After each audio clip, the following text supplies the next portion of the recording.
We're here. Wonderful. Good to see you again, Richard. It's a shame we can't touch the flesh, but I know we're here in this way. Yeah, this is the next best thing, and I'm really thankful that we can do this, and I'm grateful, Richard, that you're taking time out of your schedule to spend it with us these nights. Sure. Yeah, it's good to be with you. I don't know if you were on the call earlier, the Zoom call with the women. We had a circle of women with us. Were you able to make that by chance? I wasn't. Now I'm so sorry I didn't change something out here. How many women were there?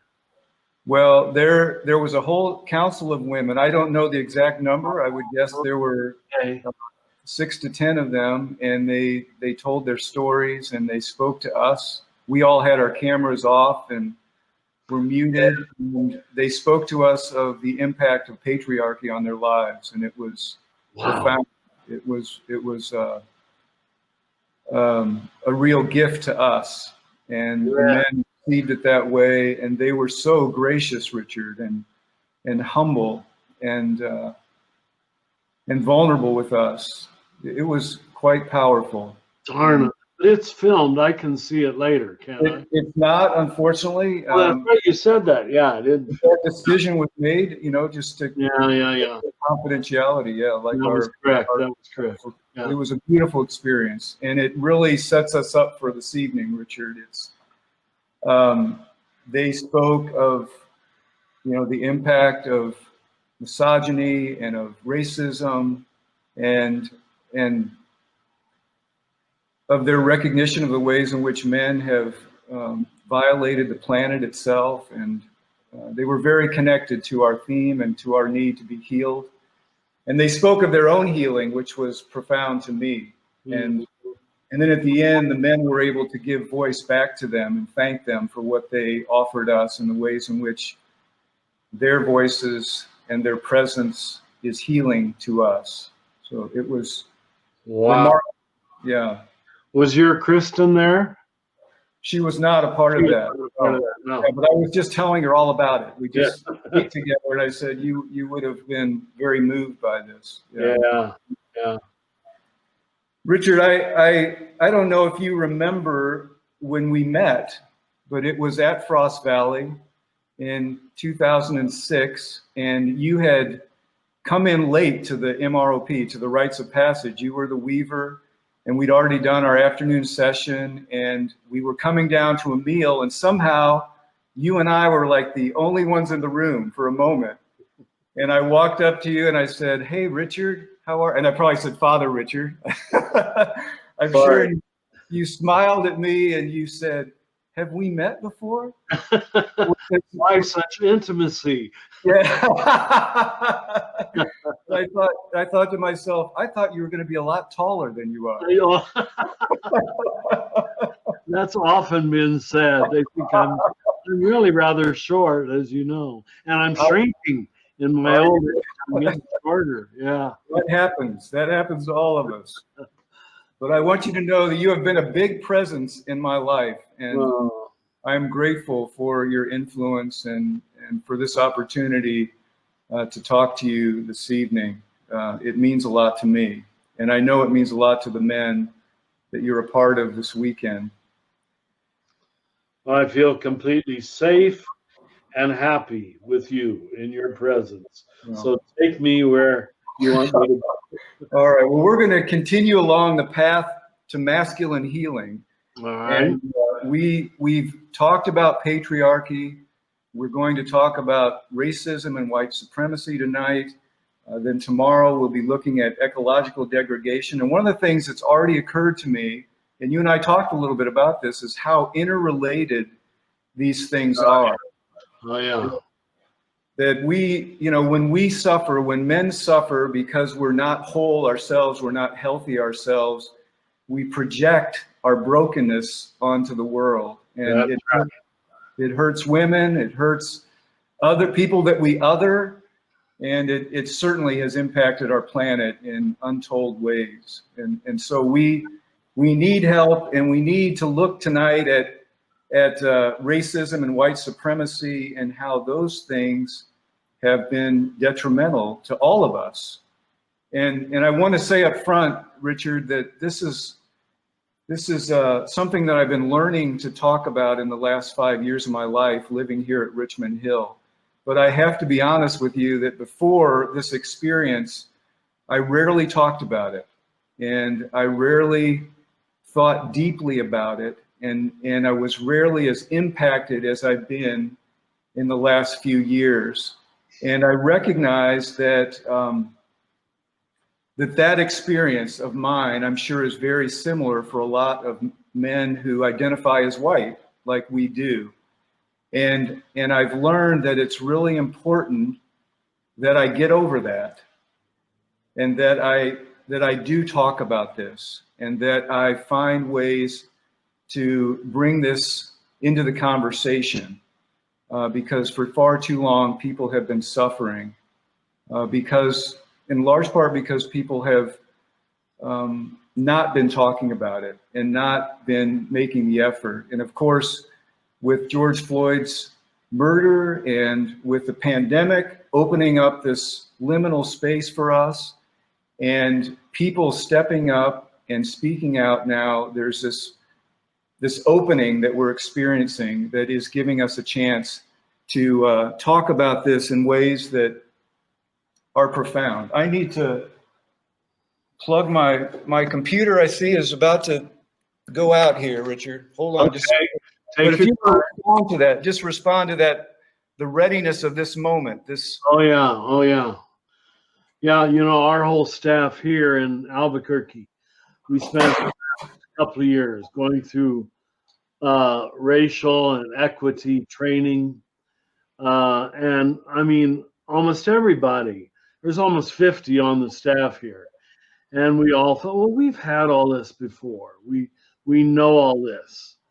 And it blew us out of the water how much we did not know about how we've made other people feel. And that's, well, I'll probably talk about that. That's precisely the nature of evil. It disguises itself so it doesn't look like evil. It's agreed upon as normalcy. And, you know, when you think our country was built on the destruction of the indigenous people, on the enslavement of the black people, on the Mexican farm workers, racism is glaring in the history of this country. And until we deal with it, you know, it's just like with the individual man. Until you face your shadow, you are going to be victim of your shadow, and you're going to project it elsewhere. What you don't know about yourself, you hate in other people. And I can't help but think this is a lot of the hatred we see on our streets right now. Unresolved issues that are just down there percolating. Yeah. I'm joining you tonight from Richmond, Virginia, Richard. As you know, we've talked about my being here before, and I'm living in a intentional community that is racially inclusive, and our work in Richmond has been focused on racial healing, racial reconciliation, particularly around the wounds between African Americans and European Americans who have been in a very tumultuous relationship for the last 400 years, as we have become more and more aware of after the 400th anniversary of 1619, just a year ago. And the land that I'm on is land that was colonized during that time, and also land that was at one time owned by plantation owners and those who enslaved Africans who were brought to this country. So these wounds are very apparent and real here. Richmond continues to be tremendously segregated. If you could fly above the city and look down, you'd see that people are really not living together still, that the legacy of the Confederate South lives on in ways that is an embarrassment, to say the least. So my experience and my work has primarily focused on the relationship with African Americans and the healing of that racial component of our nation's history. I want to start with a poem. Good. Be okay. And this is from Africa. And you remember my son Andy? You met. Yes. He spent a lot of time in the Gambia in West Africa. And the Gambia, you may recall, is where Kunta Kinte was from. And Alex Haley's root story originated in the Gambia. And this drum behind me is a drum that Andy brought back, and it's a Mandinka drum from the Gambia. And if you remember too, the story of Kunta Kinte, he was out searching for wood to build a drum for his younger sibling when he was kidnapped and brought into the transatlantic slave trade. Anyways, the Gambia is also surrounded by a country, this Senegal, on three sides. And this poem is from Senegal. It's written by Leopold Senghor, who was the president of Senegal at one time. He was also a poet, but he was the president from 1960 to 1980. So this poem is a little bit dated, and yet it is still, I think, very apropos. And Senegal, you may know, is a French colony. And so this is written in French. I'll read the translation, but the title is Cher Frère Blanc, which is translated, Dear White Brother. Dear white brother, when I was born, I was black. When I grew up, I was black. When I am in the sun, I am black. When I am sick, I am black. When I die, I will be black. While you, white man, when you were born, you were pink. When you grew up, you were white. When you go in the sun, you are red. When you are cold, you are blue. When you are scared, you are green. When you are sick, you are yellow. When you die, you will be gray. So between you and me, who is the colored man? Wow. Yeah. I've never heard that. Wow. It's a telling poem, and he uses some humor there, but it's to get our attention, isn't it? Sure, sure. Yeah. Yeah.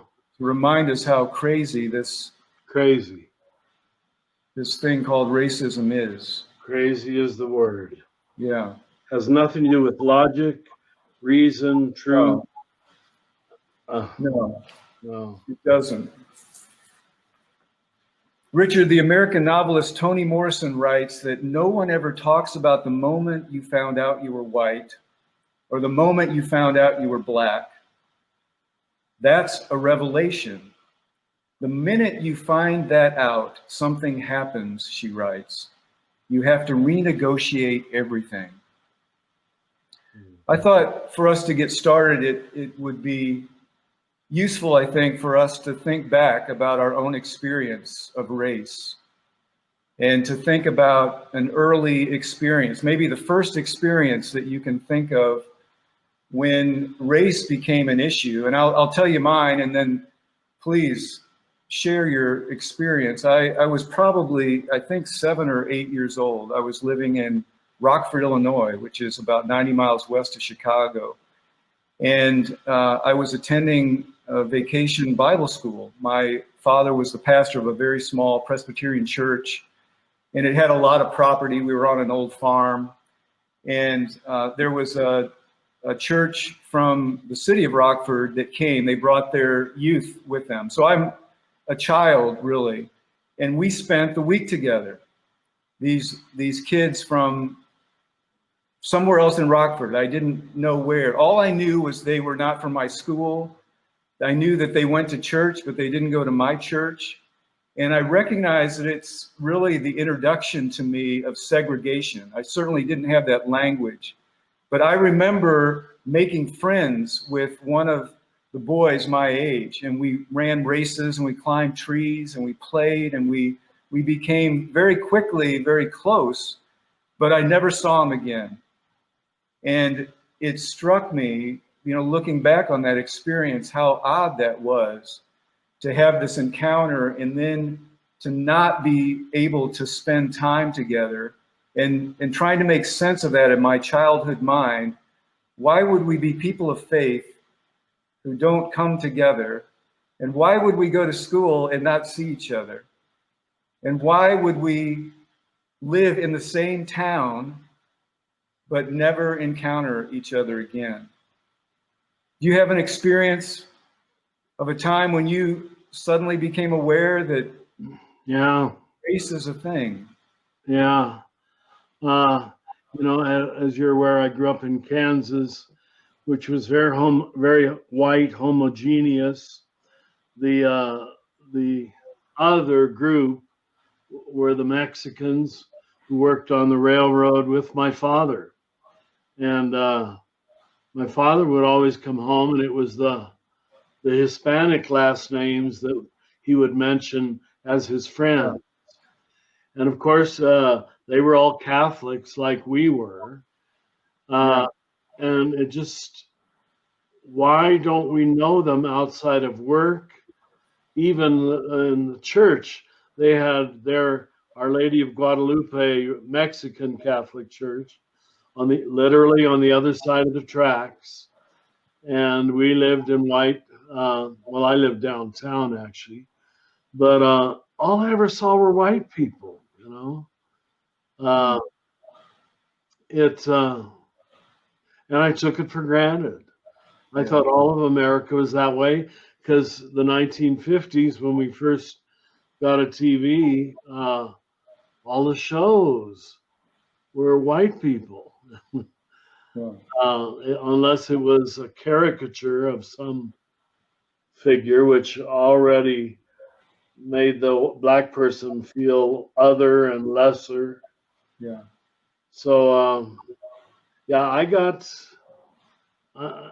drank the Kool-Aid early that white was normal. Now, when I went to join the Franciscans, fortunately, my junior was a black young man from the inner city of Cincinnati, and there were black and Mexican guys in all of our classes. So I think that was the first breaking out of Kansas. And it was really so very pleasant because especially the Mexican guys who were from here in New Mexico, were just so much fun and so pleasant and so human. Yeah. But it was gradual learning. Well, I know too, as a young priest, that you spent time with the Pueblo people. Yes. And that must have had a profound impact on your understanding of race. I had two jobs as a deacon. One was with Acoma Pueblo, here an hour west of me in New Mexico. And I thought I died and gone to heaven. I mean, it was just as beautiful landscape as you could imagine. And to meet people who were so different and yet considered themselves Christian and Catholic. It was just the best of all possible worlds. And then the other half, I was at Resurrection Parish in Dayton, Ohio, a black parish. And so I was very grateful that they introduced me to two minority groups before ordination, both a tremendous gift and both a positive experience. But I was still the leader, I was still the preacher on Sunday and wearing my Franciscan robe. So I don't know that I got to see everything or experience everything. You you write a lot, and I think this is related to those experiences too, about being on the edge of the inside, particularly of the church. But I know that that understanding has helped me, even in culture, even in the wider culture, to think of myself on the edge of it. That when you're on the edge of the church, you're also on the edge of what's outside of it. You get it. That there's a place there where you learn something that you're not going to learn if you're in the center over here or you're in the center over here. Can you talk about that? You know, that was modeled for us, maybe no one pointed it out, by Jesus, who is always leaving his Jewish center. You know, why don't you stay home, Jesus? He's always going to the Decapolis, the Syrophoenician people, the Samaritan people.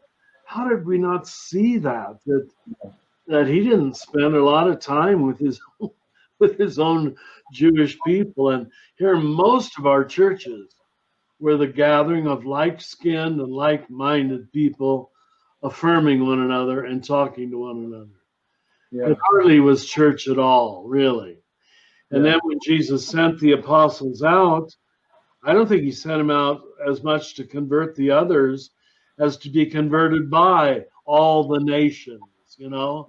Okay, get out of Israel and let's learn there's a lot bigger world beyond tribal religion.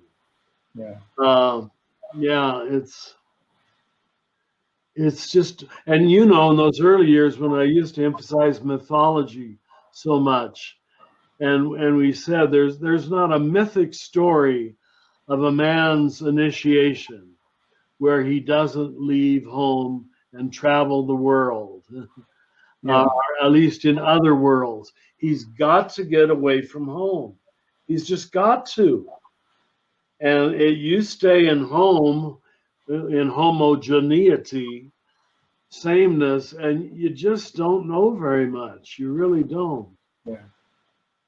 You've got to get out and experience the world and meet people who are different than yourself and recognize that there's something going on.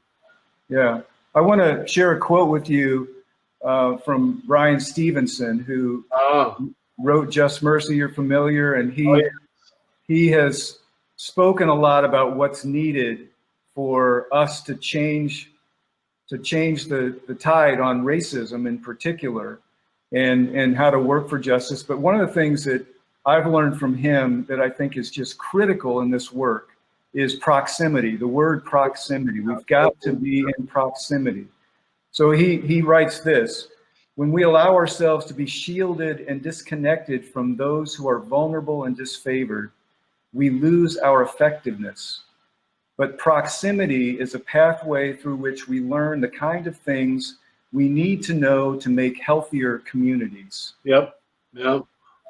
That's major. It really is. You know, forgive me, well, you want me to talk out of my experience.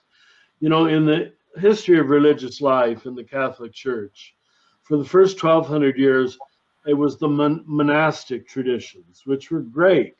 The monks, but they are always out in the country,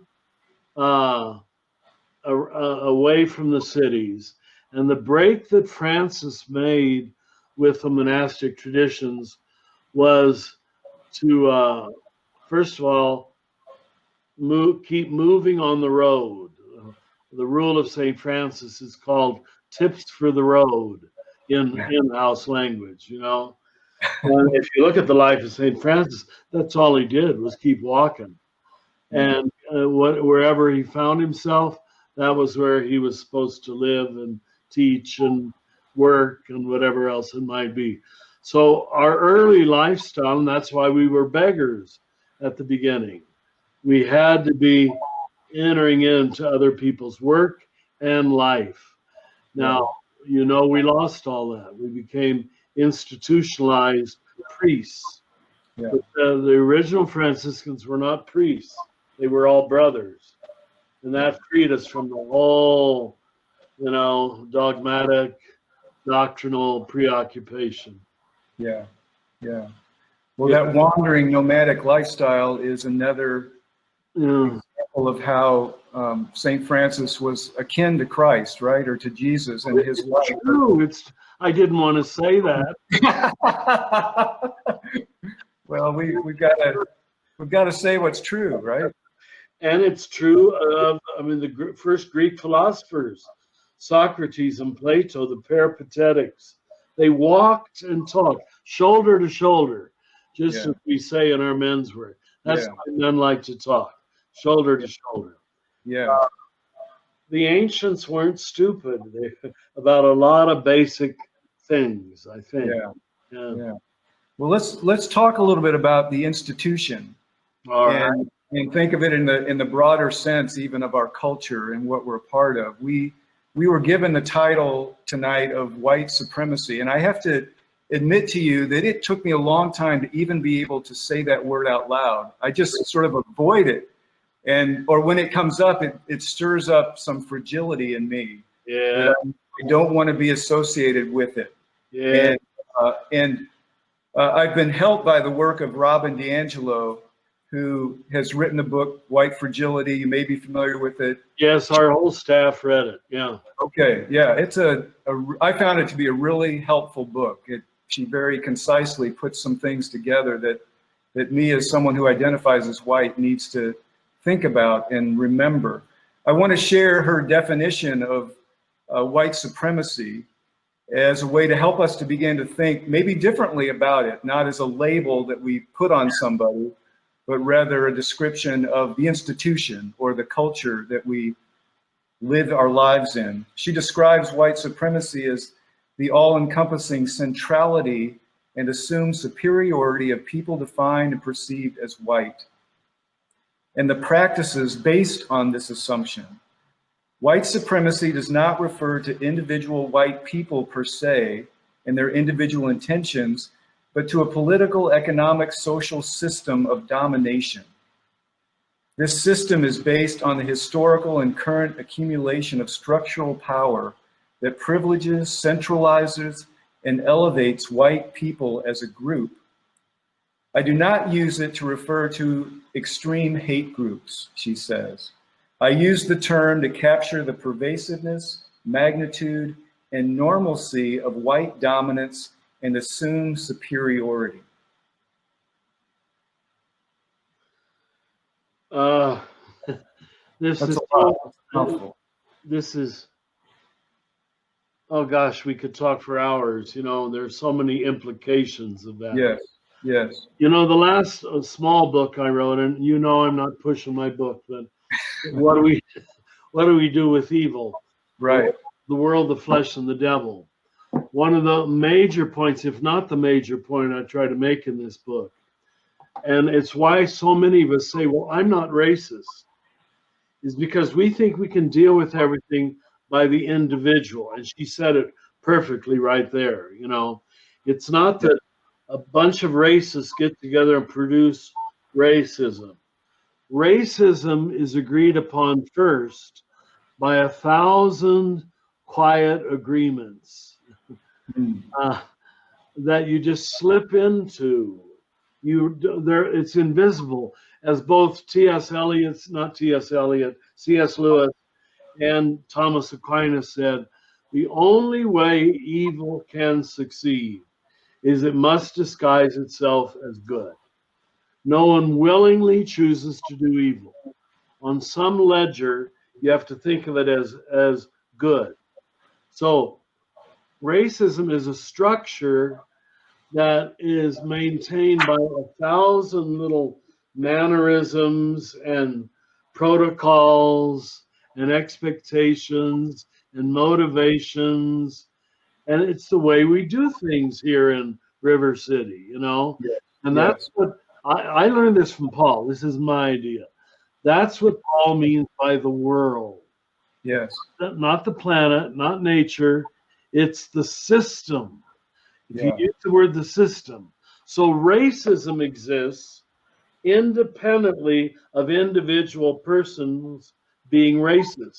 And that's why, I mean, almost everybody I've ever asked if it was appropriate and the time came, do you consider yourself a racist? They will always say no. Always. Yes. No, I'm not a racist. Yeah. And it's that way with all evil. But we're a part of systems that operate to our advantage because of that. Yes. And that's we have to learn to see. It's a Yeah. major conversion. It's the collective notion of evil. Whereas you and I have been well, not you anymore, but we were initially raised to read evil in terms of you're a bad person, you're a bad person. Well, I'm evil because of an evil system that is rubbed off on me. And Yeah. I make the point in the book, I'm good because other people's goodness has rubbed off on me.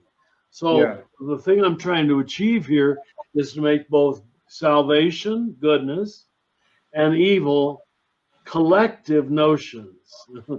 Salvation is a social notion, and evil is a social notion. I learned most of that by studying Paul's letter to the Romans, which is, as you know, the most heavy book in the whole Bible. But if you go over it again and again, it pops out at you. His notion of sin is not ours at all. It's the Yeah. tragic human situation, the horrible, unjust world that we all find ourselves in, and that frees us to also be horrible and unjust and not call it unjust. I mean, Yeah. every one of the slave sellers were major Catholic or Protestant countries.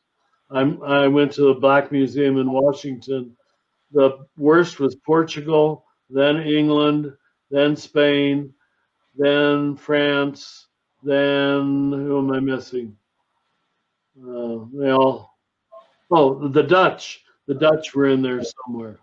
Yeah. But they all had slavery completely justified.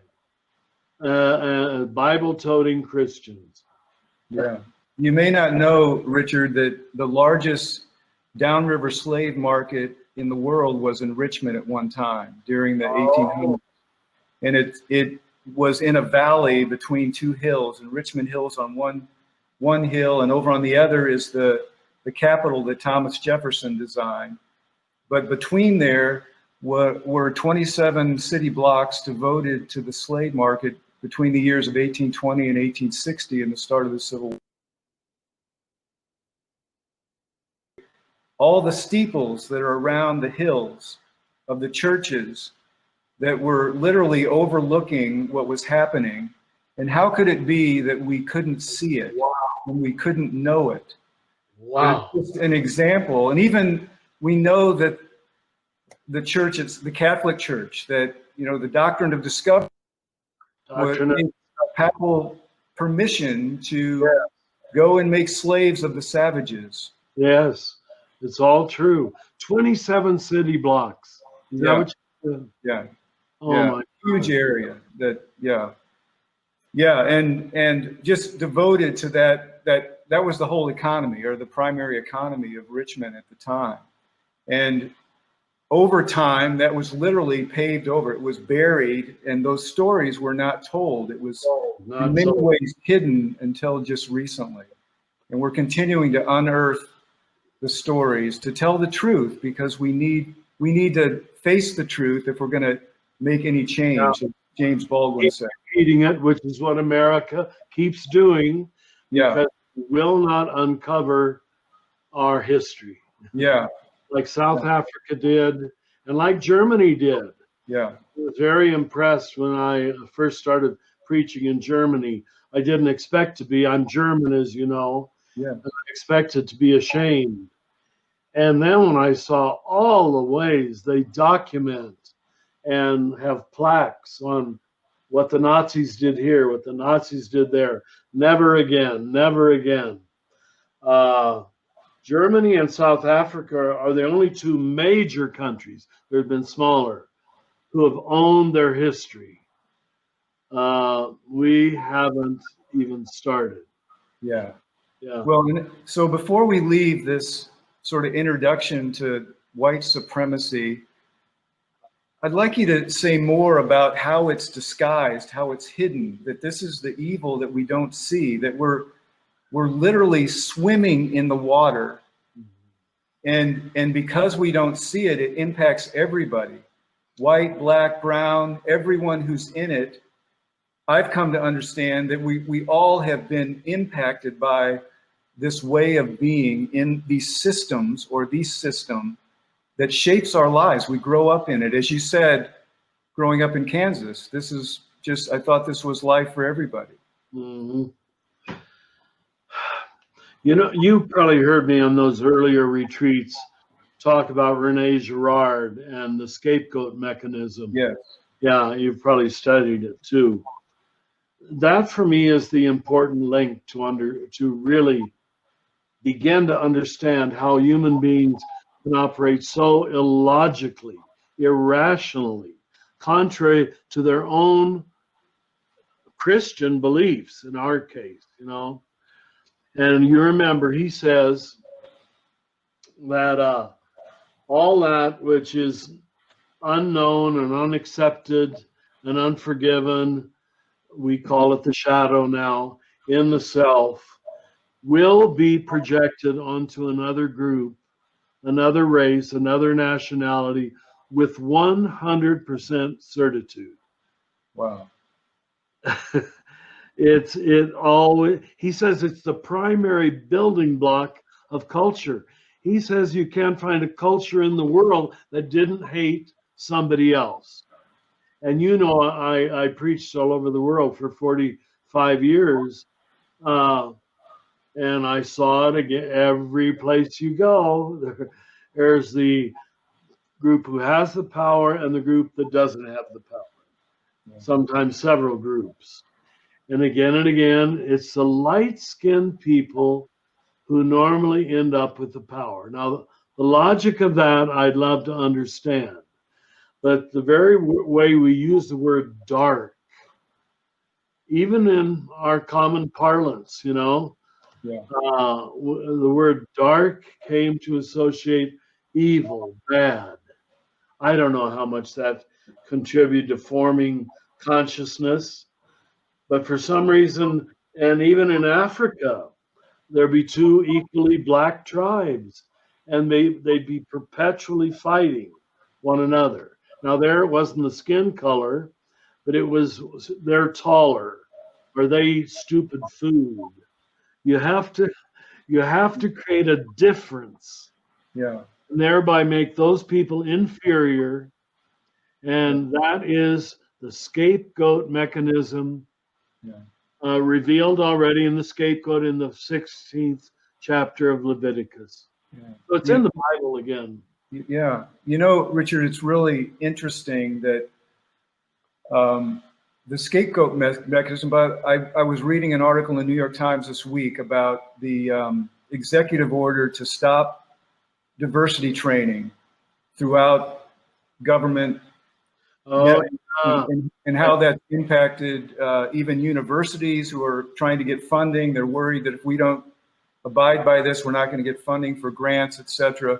But one of the things the article said, they were teaching that the executive order said, don't teach anymore, is scapegoating. Understanding Real. Yeah, that word was used. I was surprised. And the other thing is, in the work that I've done around race here in Richmond, that experience of people always wanting to deflect the issue is very, very common. And we've done some very intense work at Richmond Hill. We bring people together, different colors of people, different backgrounds, to have these conversations. And eventually we get to the point where we say, we've got to talk about race. Let's do it. And immediately the room goes quiet, usually for a while. Yeah. Because people, first of all, they don't, particularly people who look like me, don't know what to say.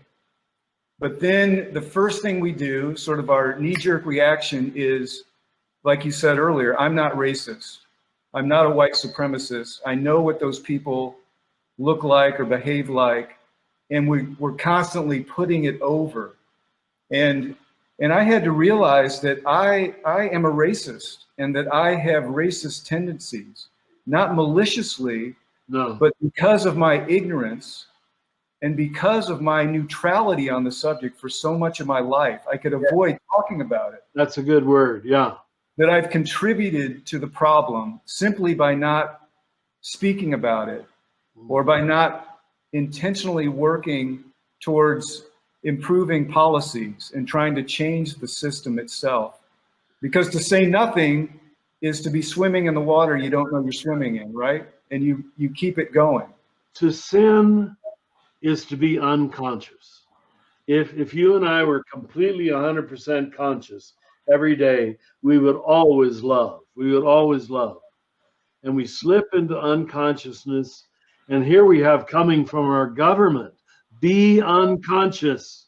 Be unconscious. You may not use the word or talk about the notion of scapegoating, which I agree with Gerard, is the basic building block of every culture, the scapegoat mechanism. Which is why Jesus became the scapegoat, of course, to reveal this lie. And so you'd think there would be one religion that would have got the point, Christianity. And very often we were the worst of all. Yeah. Heartbreaking, heartbreaking. Our residential community is reading the book How to Be an Anti-Racist by Ibram X. Kendi. I saw it. I haven't read it.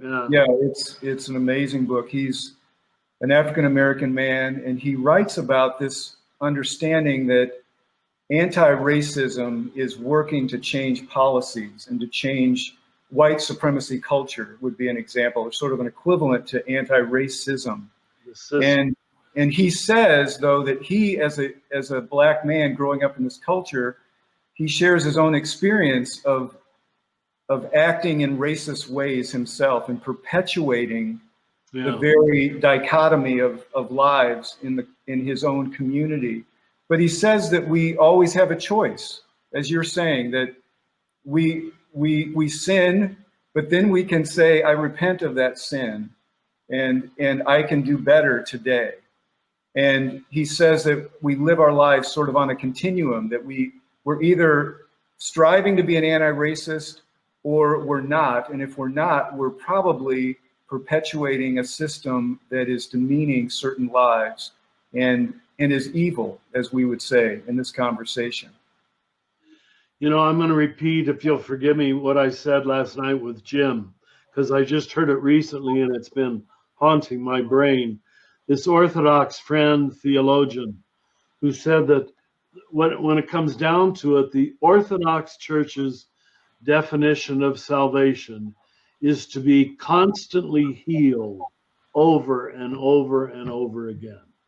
It's a journey of healing, And when he said it, I just said, my gosh, we grew up with such a transactional notion of salvation. We're healed and it's done, right? Yeah, not a transformational one, a transactional one. And all you had to do was do the transactions right in whatever your denomination said was the correct. But to think of salvation as an ongoing process of forever being healed. Yeah. And I connected that with, well, now I know why Jesus did his whole ministry of healing. That's just all he did. Yeah. That's what it's all about. Yeah. And the big one now being pushed in our face is we have to be healed of our implicit and explicit racism. And I do believe a lot of it is implicit. It's unconscious. Right. We don't know our prejudices, and we've got to pay attention, and we've got to, that's our inner work, I think, that makes a difference in the world. Very good. Yeah. I want to talk a little bit, Richard, about another hard thing, and that is white privilege. Yes. And to try to understand that a little bit, I've learned that this term was not even in the world until the late 80s, really. A woman named Peggy McIntosh. I didn't know it because I was one of them. Okay. Yeah. Peggy McIntosh, who happens to be a women's studies scholar, was doing some research on the differences between men and women And out of that research, she wrote a paper in 1989 called White Privilege, Unpacking the Invisible Backpack. And let me just read a sentence or two from read that. as much as you want. So. I've come to see white privilege as an invisible backpack, an invisible package of unearned assets that I can count on cashing in each day, but about which I was meant to remain oblivious. White privilege is like an invisible weightless knapsack of special provisions, assurances, tools, maps, guides, code books, passports, visas, clothes, compass, emergency gear, and blank checks. She goes on to say that white privilege describes the unearned advantages that are granted because of one's whiteness or the ability to pass as white. And it's helpful, I think, to note that this is not a concept that's the natural order of things, right? This is something that's been fabricated, really. It comes out of the system, right? Yes, yes. That's what I mean by the system, that it's a construct of human minds, and we agree that this is the way it should be. Yeah, It's invariably a delusion. yeah. The spirits in the air. You know, it's just, you just grow up inside of these spirits, and he's using spirits, I think, in a very sophisticated way. And we don't. Yeah. I've been influenced by Walter Wink's work on the principality of power, and that same thing, right? They're talking about the system having a spirit, and that spirit can turn evil, and we don't see it, and suddenly we're caught up in it in ways that just blind us. 2 Corinthians, the angels of darkness must disguise themselves as angels of light. There it is. But few of us were taught that, if any. Now, we were the light people, and everybody else who wasn't in our denomination, not just Christianity, but, we're the dark people. What a waste of centuries. Yeah. Richard, last night you brought up Ann Wilson Schaef's work on the addictive system, and when I read that and I heard you talk about it again last night, I thought this is the equivalent of white supremacy culture, right? Oh, it really is, yeah. The addictive system, and even the things you mentioned last night, that thinking it's the only system there is, that it's superior, that it understands everything. That it's totally logical, and we've got to be totally logical or rational or objective. And we are, and they aren't. Yeah. And eventually it leads to our thinking that we're God, as you said. Sort of the ultimate characteristic of the addictive system. Ann Wilson Schaef was 30 years ahead of her time, really. Yeah.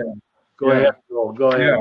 Well, I was just going to ask if you could unpack for us a little bit, because the word addictive system brings up a lot, I think, in terms of our helping us to understand if we're swimming in this water, what can we do about it? And you've written a lot, I know, and spoken a lot about the 12-step program and the spirituality. What's the key in there to our healing and to our moving beyond this, or helping to change the world we live in?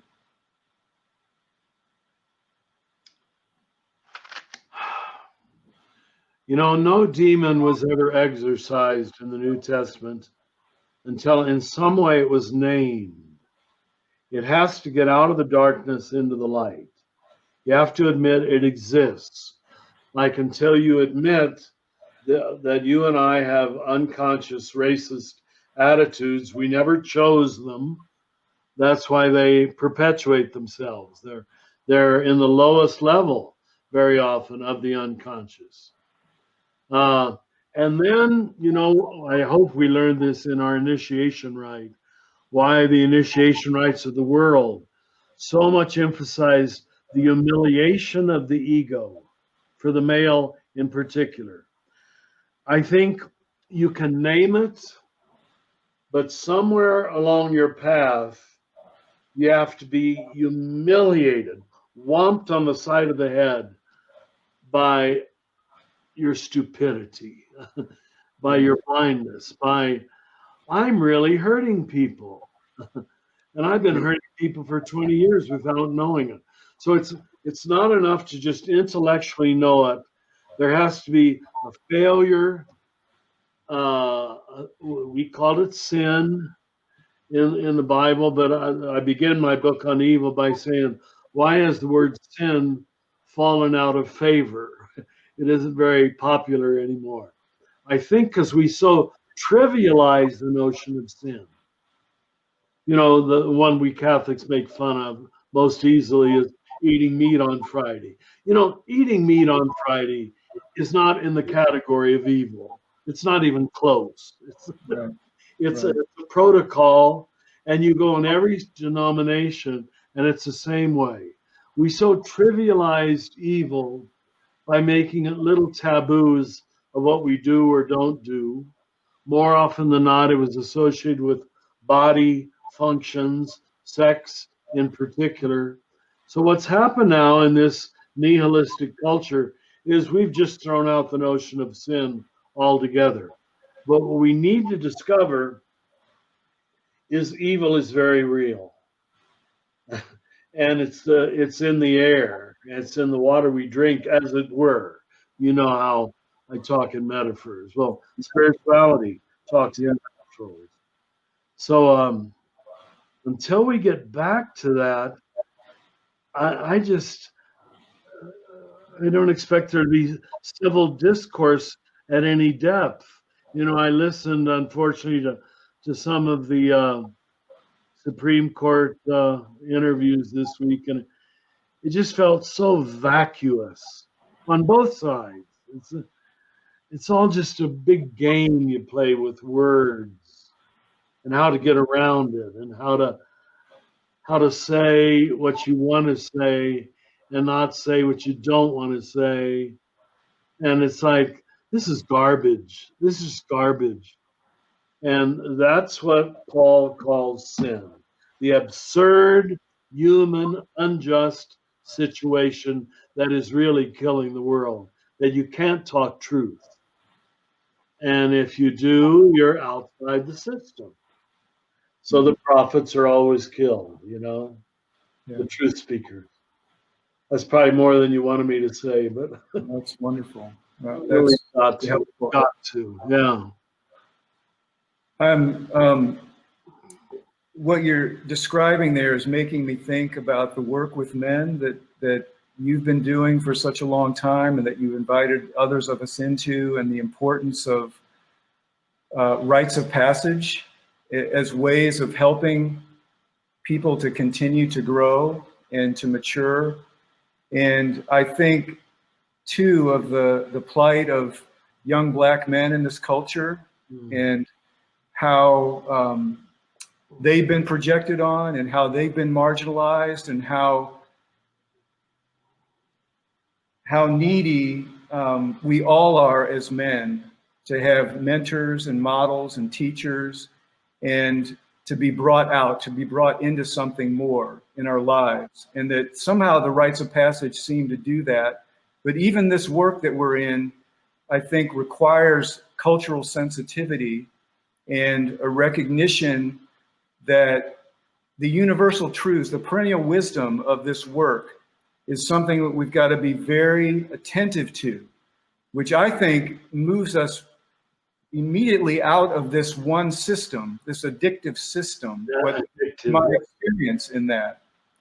I was talking to an African-American woman, and she told me that we love our daughters and we pray for our sons. We love our daughters and we pray for our sons. And she was interested in the work that I've been doing and with young men in rites of passage. And I heard in her voice this despair. Yes, yes. And in the African American community. And I'm wondering, how do we bridge that gap? How do we support each other? And how do we recognize that we're all men together?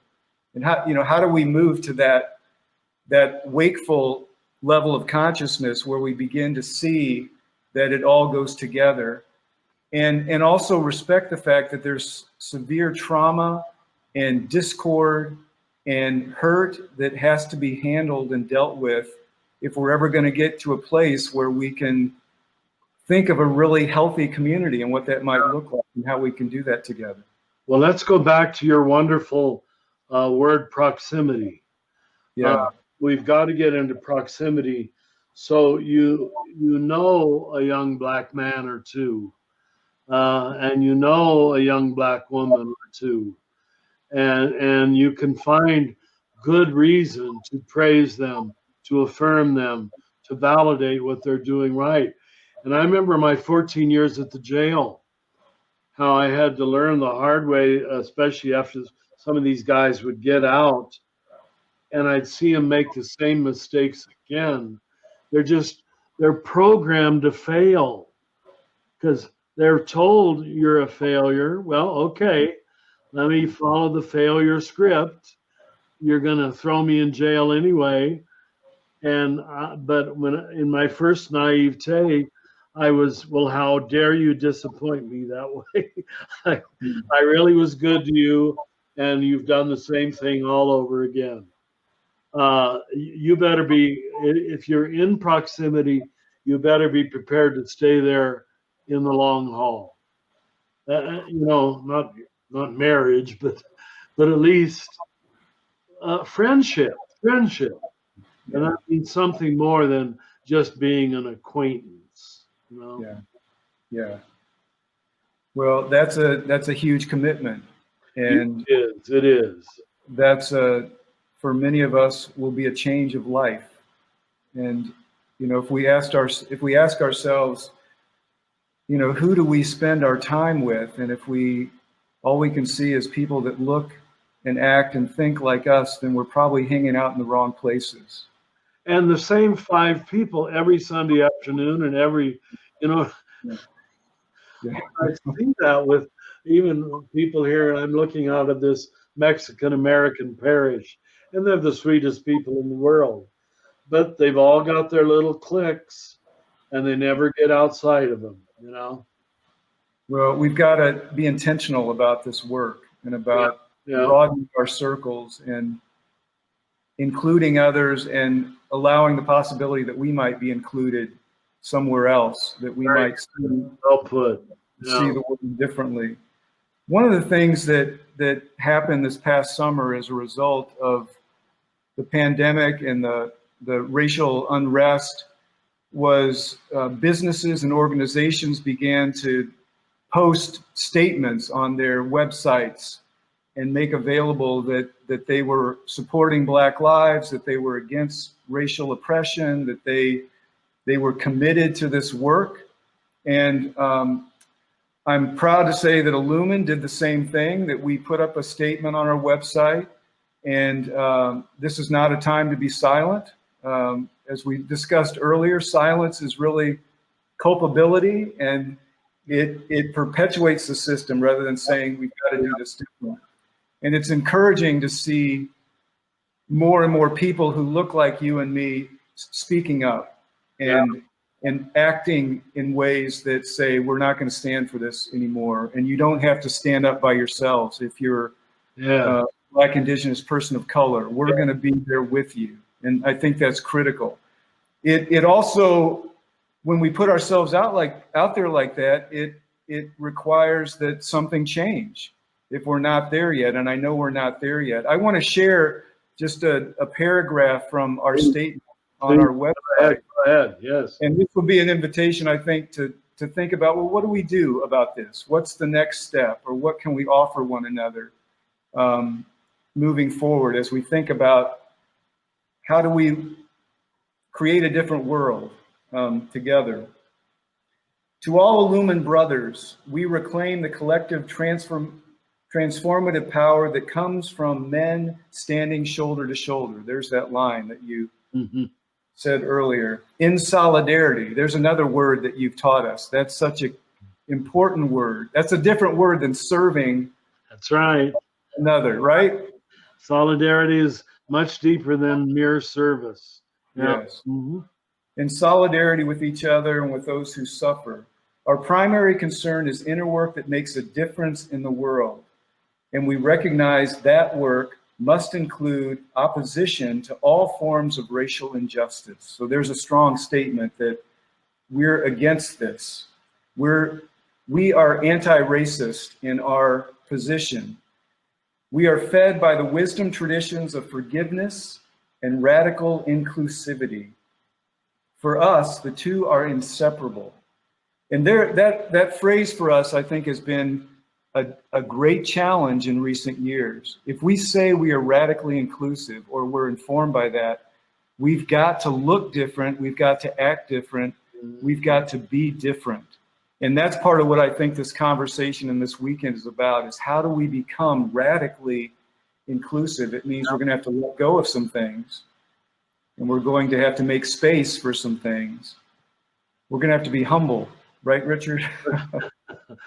And the leadership has to reflect the people we're trying to lead. Yes. They can be two different groups, you know? Yeah. For us, the two are inseparable. We say we acknowledge that repentance, reparation, and restoration are necessary in the Illumined community. And we commit ourselves to the work of affirming a masculine path to healing. Here we are. The personal and historical trauma. To healing the personal and historical trauma that keeps men separated and alienated from each other. That healing requires us to educate ourselves about white power and privilege. Here we are, doing this tonight. That healing requires us to educate ourselves about white power and privilege and its impact on Illumin and our communities. So my question, Richard, just as we get ready to wrap this hour up, is what does the masculine path to healing look like in regard to the wound of white supremacy? You know, in the last 20 years, the word PTSD has become very common, as you know, and it was more or less associated with young men coming back from war. But I think we've got to recognize that every family that was enslaved, each one of them was a victim of intense post-traumatic stress disorder. Right? Yeah. And this has been passed from generation to generation to generation. Yes. Carrying the pain body, as Eckhart Tolle called it, you know. So this just demands from those of us who didn't have to go through that tremendous compassion and tremendous patience. Yes. And not too quickly calling a Black person's response superficial or whatever. It's going to take them a long time to work through their racial PTSD. And for us not to have sympathy for that, when the economy of this country, now the biggest economy in the world, the foundation of it was laid by the slave culture, huh? Yeah. One of the first, Richard, worship experiences I had here in Richmond was a generational healing service that was led by an African-American woman. And the liturgy we used was just beautiful and deep in ways that I had never experienced in the church, that was looking back at the past and at the generational trauma that is carried. And how can we forgive the sins of those before us, or the pain, and to help heal our ancestors was part of what the service was about, so that we can be healed as well, and so that future generations are not carrying the same wound that has been passed down from generation to generation. That our history of racism in this country, going back to chattel slavery, has diminished every life in this country. There you go. Yes. We have been wounded too by our own sin. as those who have participated in this system, or who are the descendants of those who created this. At any rate, I think, you know, that the word trauma, you know this, means wound, and it makes me think about the core wound that we talk about. And in this nation, our core wound is racism. Racism, yeah.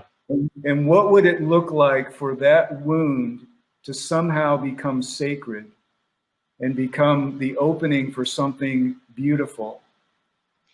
For those of you who haven't made the rites, that was a very central notion in our early years. The assumption that we're all wounded, and I got this from mythology. The hero was always, always, always wounded. And somehow everything in the story pivots around what he does with the wound.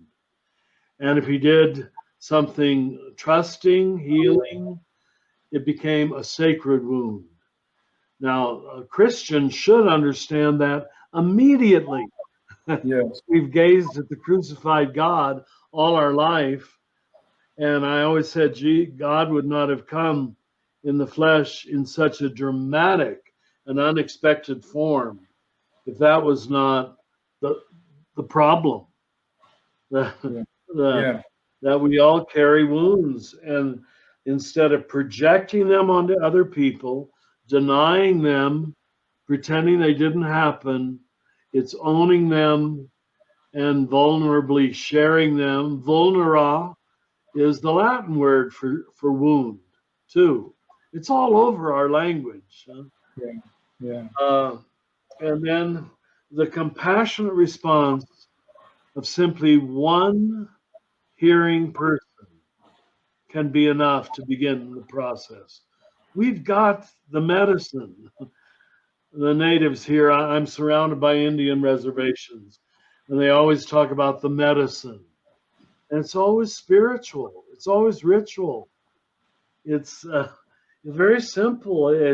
And once you clamp onto that, it actually can happen in a rather short time. Wow. You don't need 10 years of $10,000 of psychotherapy. Although, if you like that, it's good, I guess. Yeah.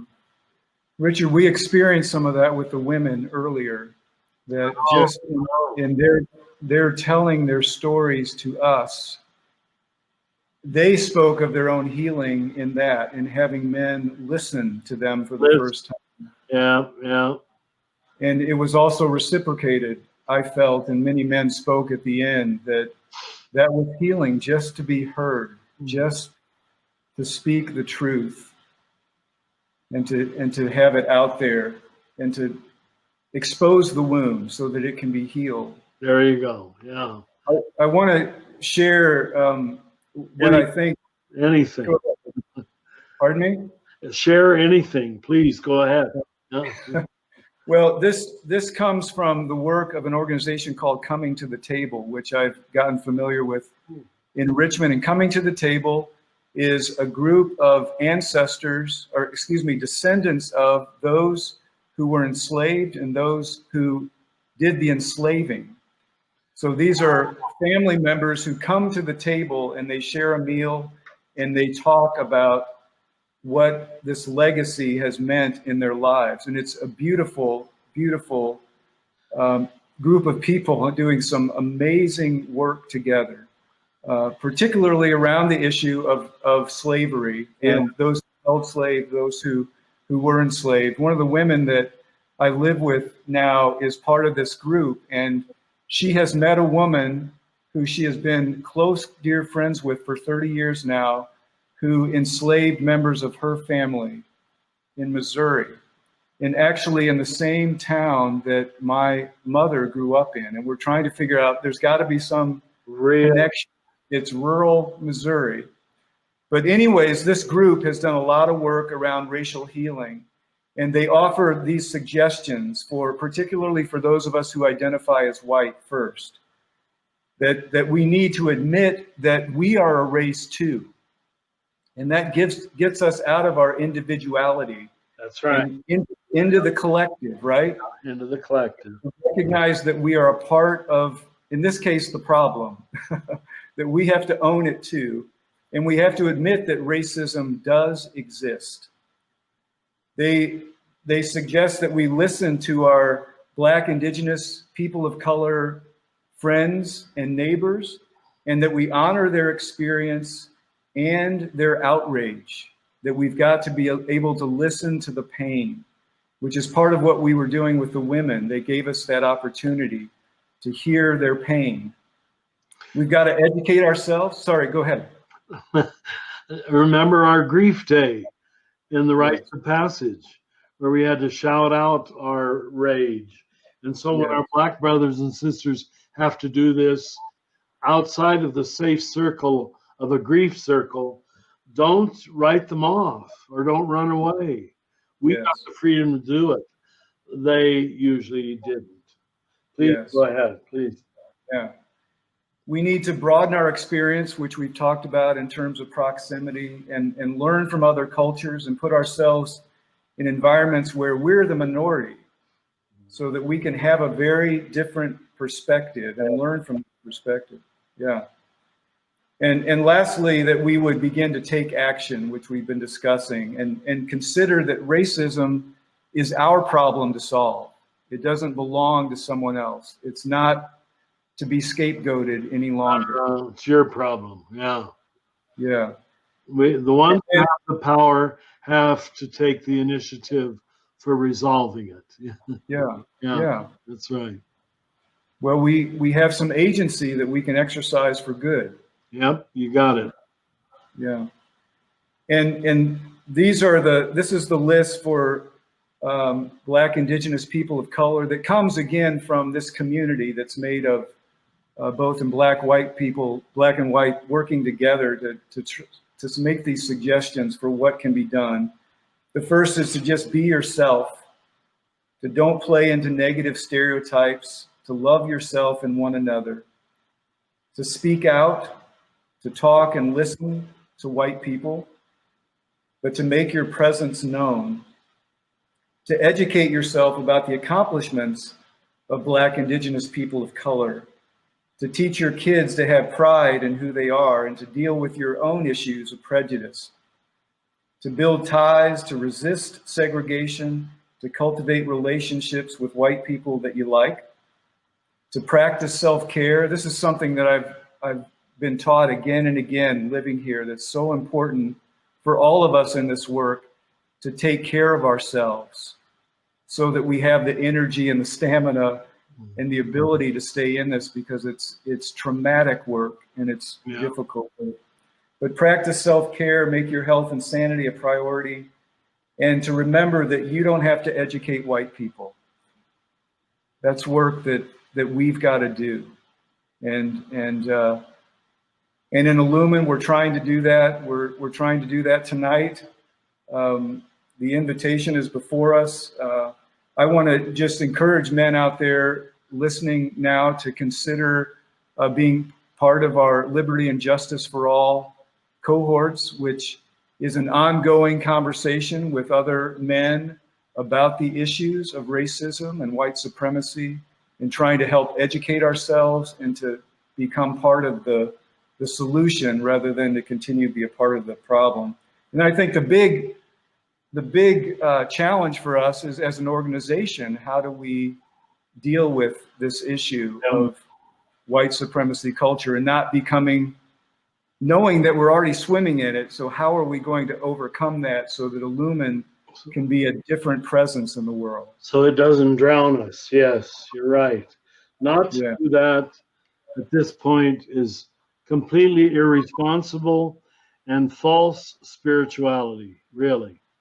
You know, in terms of education, I'm sure you watched that, was it 3 or 4 part series on PBS on Reconstruction? Yeah. I mean, I until I saw the visuals in front of me over 4 nights of how, yes, we won the Civil War, but then immediately laws were set in place in every way to keep the black people humiliated. Yeah. So slavery didn't end. No. We thought, okay, it ended in the 60s. I thought, you know, and now here Right. it is again, as fresh and fuming as it ever was. It's Right. going to keep coming back. That's right. So we Yeah. confess, I'm going to use old, good evangelical language, but confess our sin, repent, and make amends, to use 12-step Yeah. spirituality, whatever that might mean. Yeah. Yeah.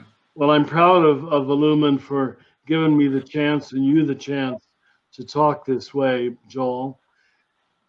Is our time at an end? I guess it It is. is. Yeah, we're coming up on that. And I want to thank you, Richard, for being in the conversation, because it's critical that we talk about this and that we talk openly about it and that we invite others into the conversation, because that can lead to change. It can lead to action. It can lead to our That's right. having the strength to stand up in ways that we need to stand up at this time. But it's a marathon. It's not a Not a you know, sprint, huh? yeah. Well, So thank it's good. you for Yeah. understanding so well. And I know so many of our men do. So Yeah. this is what makes us men and not boys. And you remember the mantra at the initiation rite. Now you're exemplifying manhood. And I look at our country, our politics, even the clergy and the church, and it just seems to me we're being led on so many levels by uninitiated men who don't understand they use power for their own profit and not for the liberation of the world. So I'm so grateful Illumin is trying to do the opposite. Thank you.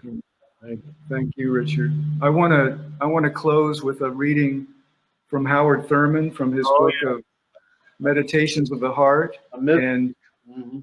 yes, a mystic and a Christian contemplative, and Yes. this really in many ways the spiritual leader of the civil rights movement. And he came to it on his own. That's what's so amazing. Yeah. And he talked to trees, Richard. Did you know that? He what? He talked to trees. Oh, good for him. He had an oak tree growing up. Yeah, yeah. He was a remarkable man. And this reading is called "How Good to Center Down." And I will read it, and then we're going to go right to a closing ritual for the evening. So, brothers, I encourage you as you move out of this time, whatever time zone you're in, whatever you're about to do next, I hope that you'll allow this conversation to soak into you and to influence you in some way, and invite you into the conversation and to be a participant in this work that we're doing. Tomorrow, we're going to pick this theme up again with a brief teaching and then a wandering in nature. So have your journals ready tomorrow and be ready to go outside and to talk to a tree and to engage with a more than human world. And then you'll have time to come back and counsel and to begin to unpack some of this with your brothers as well. So the ritual team's going to take over in just a minute. I'd like to read this, and then we'll just, in silence, move from this time into the closing ritual. Richard, thank you again. You're most welcome. Thank you. How good it is to center down, to sit quietly and see oneself pass by. The streets of our minds seethe with endless traffic.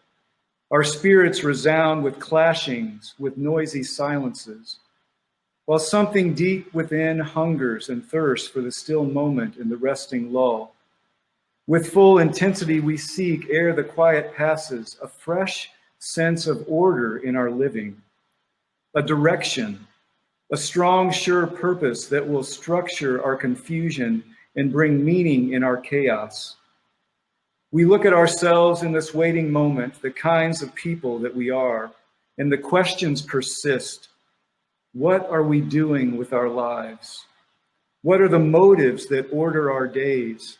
What is the end of our doings? Where are we trying to go? Where do we put the emphasis, and where are our values focused? For what end do we make sacrifices? Where is my treasure? And what do I love most in life? What do I hate most in life? And to what am I true?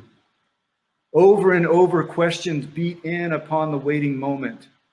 As we listen, floating up through all the jangling echoes of our turbulence, there is a sound of another kind, a deeper note which only the stillness of the heart makes clear.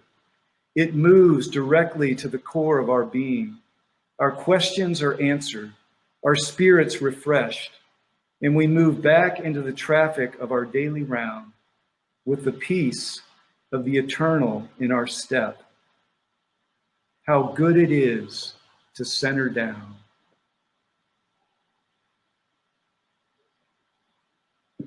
Wise man.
Who?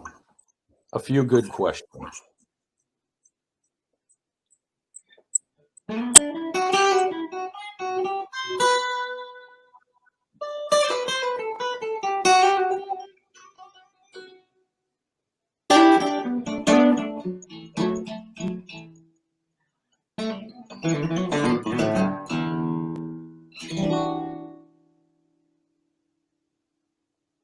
Who are they? Those nameless, faceless ones to whom you abdicate choice and whose clothes you agree to wear, even though they don't fit well.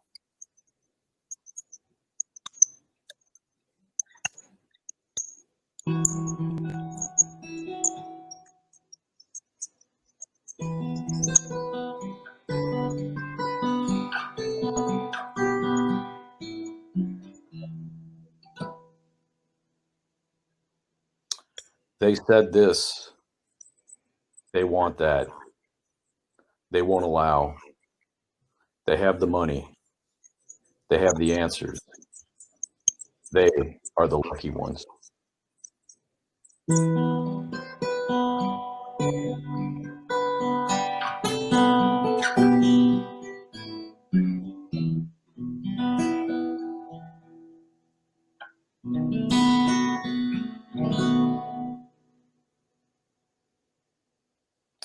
Where are they? They are not here. They are not you. Do you someday hope to become one of them?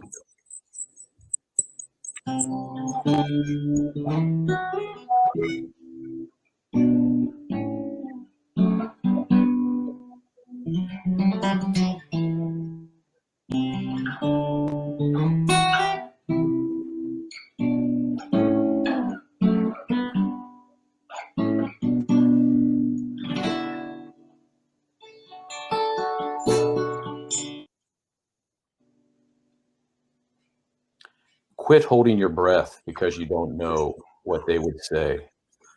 Your soul is suffocating. It needs your breath, your voice, your decision, and your action.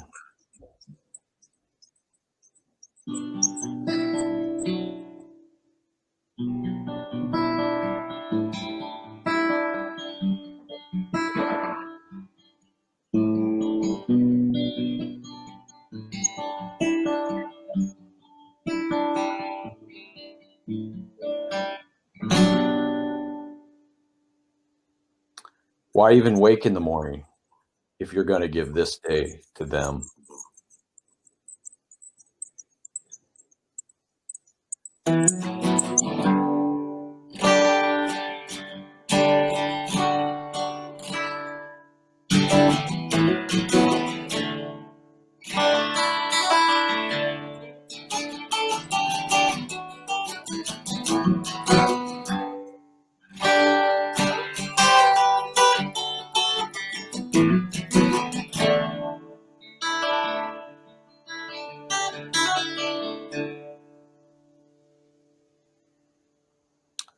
Who? A few good questions.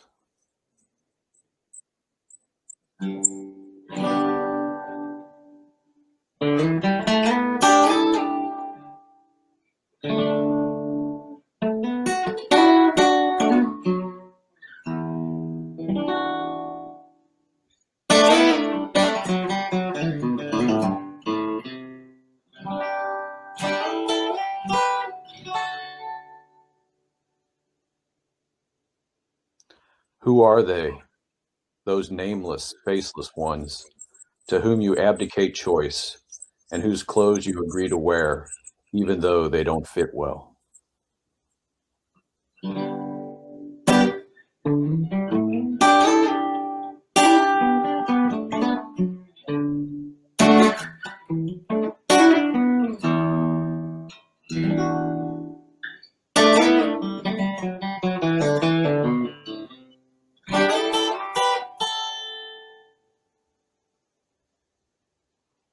They said this, they want that, they won't allow, they have the money, they have the answers, they are the lucky ones.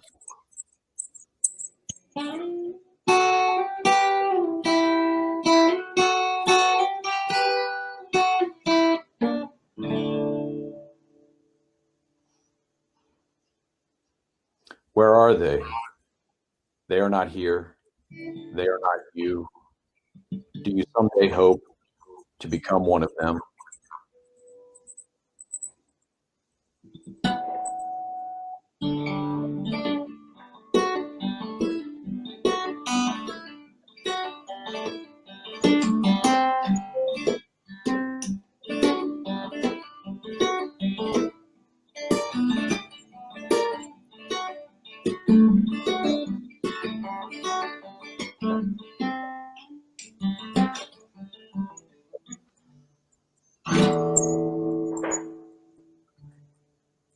Quit holding your breath because you don't know what they would say. Your soul is suffocating. It needs your breath, your voice, your decision, and your action.